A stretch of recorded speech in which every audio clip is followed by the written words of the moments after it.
Dan kita akan lanjutkan teman-teman sekalian, hadis-hadis yang tersisa dalam bab kita ini. Bermula daripada hadis nomor 526. Dari awal kita belajar, sudah 526 hadis. Alhamdulillah, semoga Allah berkahi ilmu itu. Dan hadis kelima dalam bab kita ini, dengan sanad sahih. Dari Ali bin Syaiban radhiyallahu anhu dia berkata, "Kharajna hatta qadimna ala Rasulillah sallallahu alaihi wasallam fawaya'nahu wa sallayna khalfahu. Falamaha bimuakhiri ainihi rajulan la yuqimu salatah, yakni sulbah fi ruku'. Falamma qada an-nabiy sallallahu alaihi wasallam salatah, qala ya ma'syaral muslimin, la salata liman la yuqima sulbahu fi ruku'i was sujud." Artinya, kami berangkat untuk bertemu Rasulullah SAW dan kami membaiatnya. Ini kata Ali bin Syaiban radhiyallahu anhu. Dan kami sholat di belakang beliau. Beliau melirik dengan ujung matanya kepada seseorang laki-laki yang tidak menegakkan sholatnya, yakni tulang punggungnya, dalam kurung tidak tumaknina untuk tidak tenang, tidak konsentrasi dalam ruku'. Maka ketika Nabi SAW telah menyelesaikan sholatnya, beliau bersabda, "Wahai sekalian muslimin, tidak ada sholat bagi orang yang tidak menegakkan tulang punggungnya atau tumaknina dalam ruku' dan sujud." Hadis ini riwayat Ahmad, Ibnu Majah, Ibnu Khuzaimah dan juga Ibnu Hibban dalam Sahih. Hadis ini jelas sekali memaparkan tentang masalah terancamnya batal sholat orang yang tidak tumaknina. Bagaimana Nabi SAW mengatakan, "La sholata liman la yuqima sulbahu fi ruku'i was sujud." Tidak dihitung sholat atau tidak diterima sholat seseorang yang tidak tumaknina, tenang ya pada saat ruku'. Allahu Akbar. Dan saya sudah jelaskan pada pertemuan-pertemuan yang lalu teman-teman sekalian, kalau Nabi SAW ruku' itu, beliau membuat punggung beliau rata sampai kalau ditaruh bejana air tidak tumpah. Sallallahu alaihi wasallam, dan beliau sangat tenang. Kemudian setelah selesai membaca Subhana Rabbiyal Azim sampai 3 kali baru bangkat Sami Allahu liman hamidah. Tenang dulu 1-2 detik, baru kemudian membaca Rabbana walakal hamd dan seterusnya sampai selesai salam sebagaimana sudah kita paparkan di awal bab kita ini.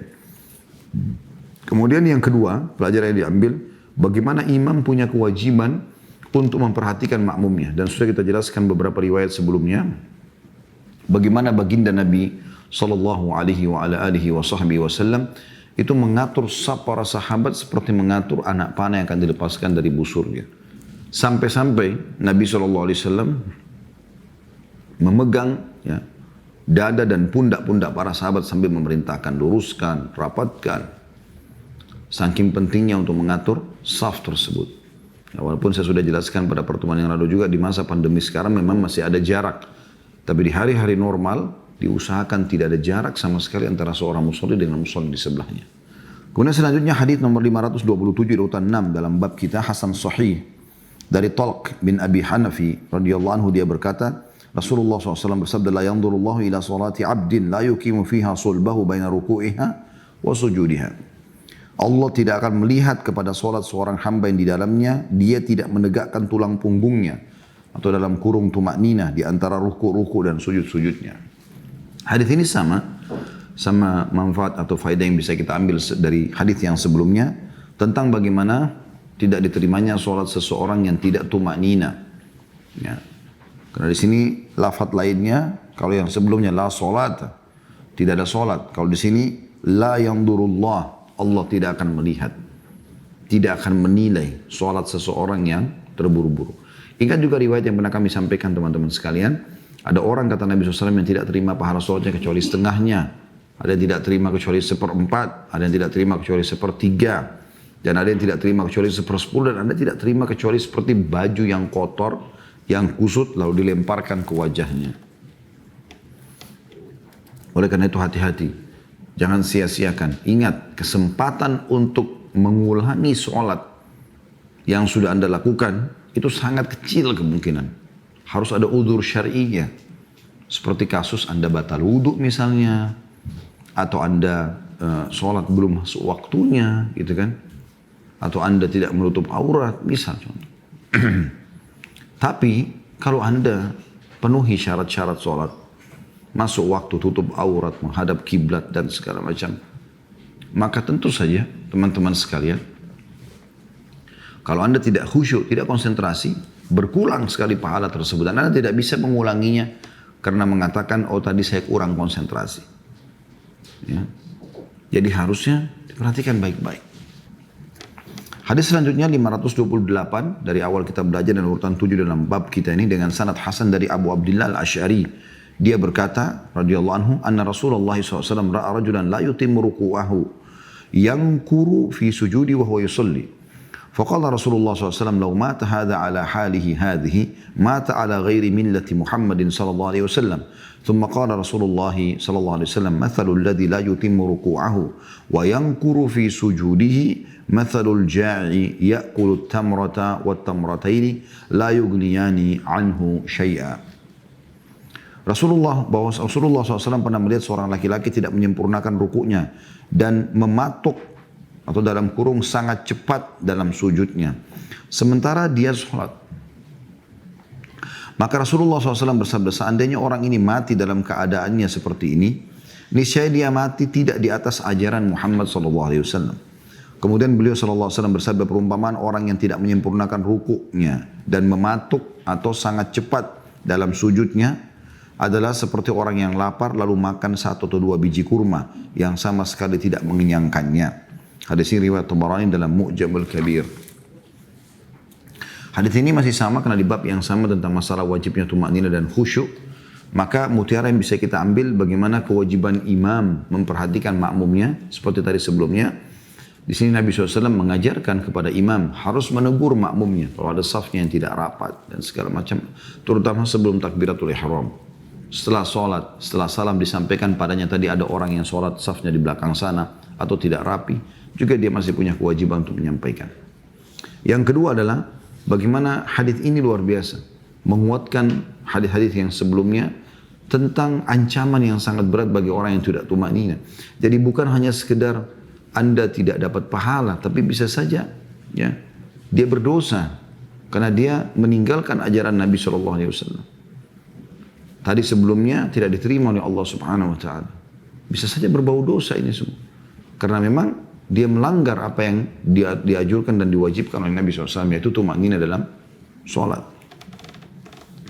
Hadis selanjutnya ini lebih tegas lagi, nomor 529, urutan 8 dalam bab kita dengan sanad hasan dari Abu Hurairah radhiyallahu anhu dari Nabi SAW. Beliau bersabda, Inna rajula la yusalli 60 sana wa ma tuqbalu lahu salah la'allahu yutimmu ruku'a wa la'allahu yutimmu ruku' wa la yutimmu sujud wa yutimmu sujuda wa la yutimmu ruku'.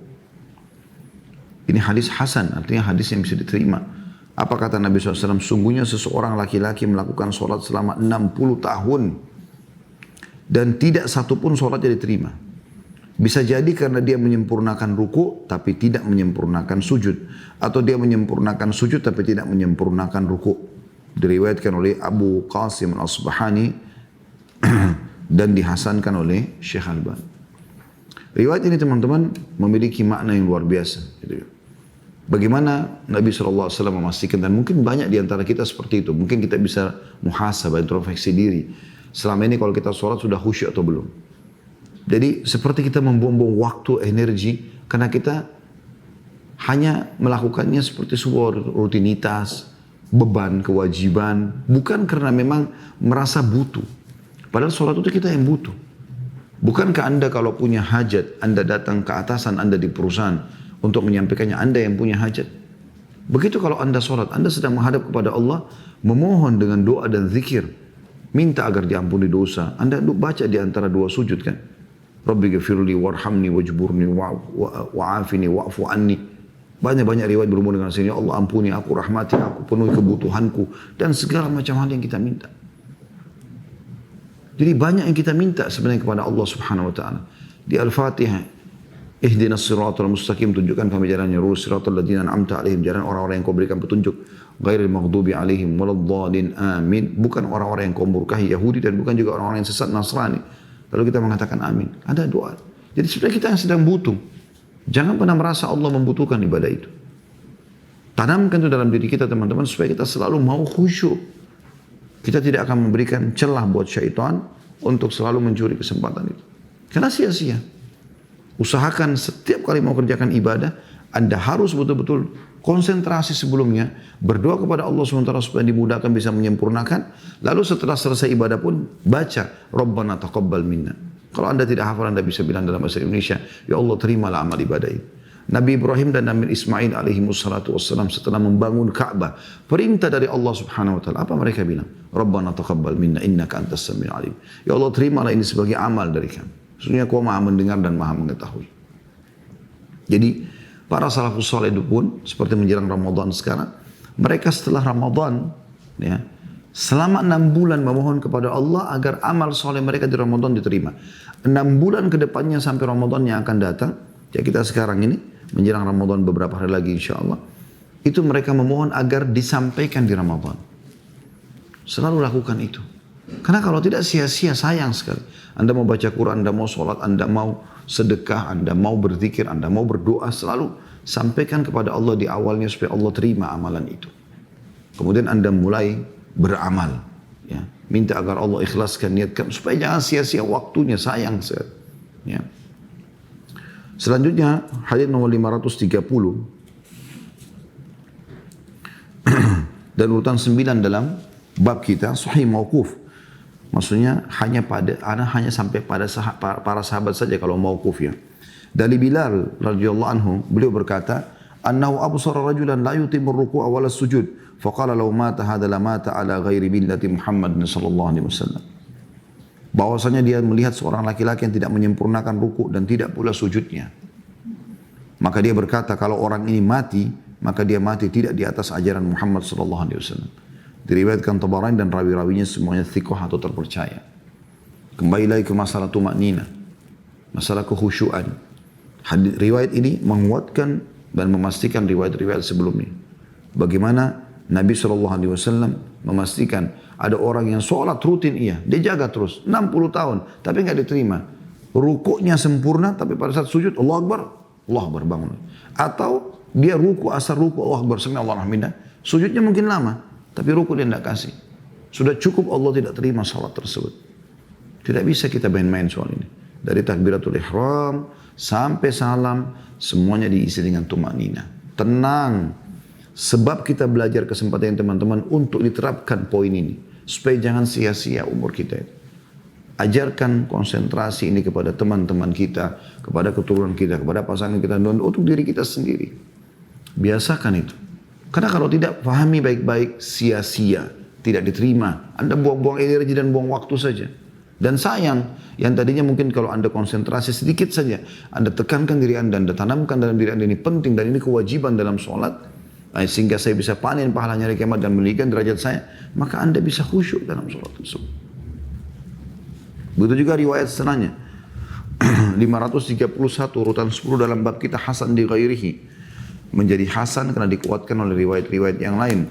Dari Abu Hurairah radhiyallahu anhu dia berkata Rasulullah SAW bersabda, "La yanzurullahu ila 'abdin la yuqimu sulbahu baina ruku'ihi wa sujudihi." Allah tidak akan pernah melihat seorang hamba yang tidak menegakkan tulang punggungnya di antara ruku dan sujud. Maksudnya tumaknina. Hadis riwayat Ahmad. Jadi mirip sebuah maknanya. Selama Anda tidak ruku yang sempurna, sujud yang sempurna, maka tidak diterima sholat tersebut. Kalau Anda bertanya, lalu kenapa Ustaz yang banyak disebutkan dari buat ruku dan sujud? Karena ini yang paling banyak dilalaikan oleh orang. Orang kalau takbir, umumnya orang masih baca Al-Fatihah. Tapi yang banyak orang lalaikan ruku dan sujud. Karena dianggap, cuma subhanallah rabbil azim. Ya. Begitu juga dengan sujud. Dan ada orang unik kadang-kadang teman-teman. Belum ruku, sudah subhanallah rabbil azim.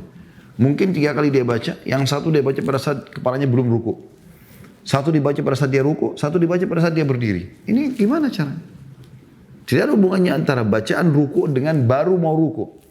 Harus ruku dulu sempurna. Allahu Akbar. Kembali kepada hadis musi'us shalah, orang yang buruk sholatnya. Bagaimana dia? Kata Nabi SAW, kalau kau ruku, tenangkan dulu, kembalikan sendi-sendi pada tempatnya, baru kau baca. Subhan Rabbil Azim. Bertasbih kepada Allah. 1-2 detik. Subhan Rabbil Azim. Kemudian baru 3 kali, kemudian baru 1-2 detik baru bangun. Sami Allahu liman hamidah. Tenang dulu.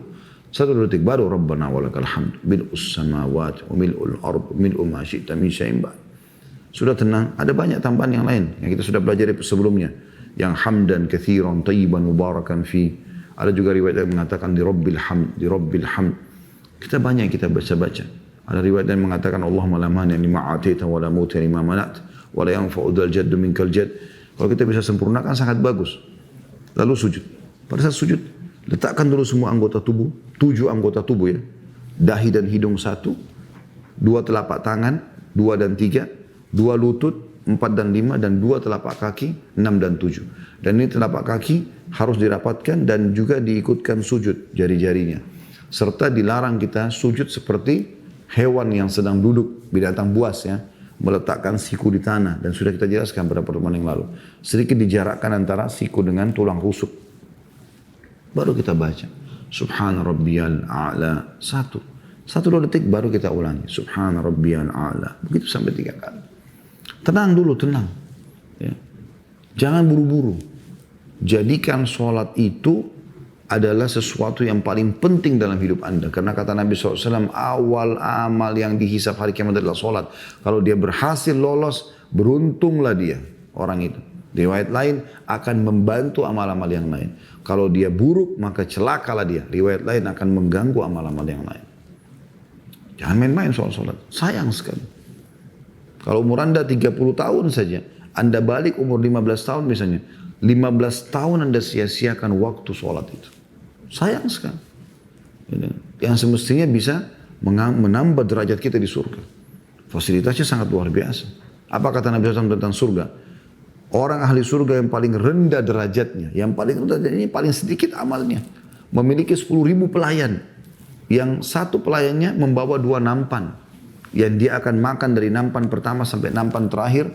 Ya, yang dia rasakan kenikmatannya seperti dari awal sampai akhir. Tidak ada rasa kenyang di surga. Semuanya kenikmatan abadi. Itu yang terendah.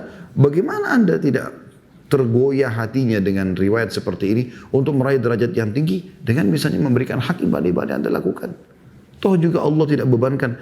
Kita bisa bayangkan teman-teman kalau seandainya sholat itu kembali kepada awal perintahnya. Awal diterima perintah 50 waktu sholat. Artinya per 15 menit azan. Atau mungkin 10 menit sudah azan. 50 kali kita sholat sehari. Alhamdulillah Nabi Musa AS dengan hikmah Allah meminta kepada Nabi SAW agar meminta keringanan kepada Allah sampai diringankan 5 waktu sholat saja. Berikan haknya. Anda yang butuh dengan sholat tersebut dan Allah tidak butuh. Ini perlu digarisbawahi. Sebagian salafus sholat teman-teman saking khusyuknya sampai kalau lagi sholat kumbang ya menyengat dahinya sampai berdarah mereka tidak bergerak. Dinukil beberapa riwayat tentang para salafus sholat, para sahabat, para tabi'in. Mereka kalau sholat seperti batang kurma yang kokoh. Tidak ada yang bisa mengganggu mereka. Sampai seseorang antara mereka pernah terjadi kebakaran di sekitar rumahnya. Sementara dia lagi sholat, tetangganya semua panggil dia. Ya fulan, ya fulan. Dia enggak pedulikan. Sampai orang semua menyelamatkan diri. Kebakaran besar terjadi, hangus semua rumah-rumah tersebut. Subhanallah, pada saat api sudah reda, tetangga-tetangganya datang ditemukan dia, orang itu tidak kena api. Dia dengan sejadahnya, rumahnya semua terbakar.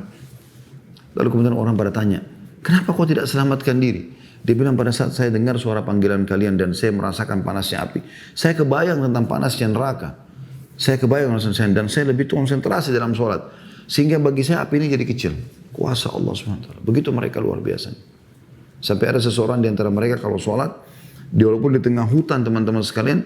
Dengan banyaknya serangga-serangga dengan banyaknya bahaya mengancam dia. Tapi hutan-hutan itu, rumput-rumput di hutan, ya, tanaman-tanaman liar seperti karpet mewah buat dia. Malam seperti siang hari, dengan tumak nina yang luar biasa mereka sholat. Jadi memang mereka memaknahi sholat itu. Dan ini harus kita tanamkan teman-teman sekalian. Makanya Nabi SAW mengatakan, waju'ila qurratu aini fis sholat. Dan Allah jadikan kesejukan mataku di dalam sholat. Itu kita usahakan sampai ke situ. Sampai ada masalah apapun Nabi SAW selalu ke sholat. Orang yang berbuat dosa Nabi arahkan ke sholat. Kata Nabi SAW tidak ada seorang hamba yang melakukan dosa lalu kemudian dia bersuci. Lalu kemudian dia sholat 2 rakaat dan dia beristighfar kepada Allah kecuali Allah bersihkan dosa-dosanya. Sholat selalu diarahkan kepada sholat tersebut. Mulai sekarang teman-teman, asar sebentar ini coba lebih konsentrasi.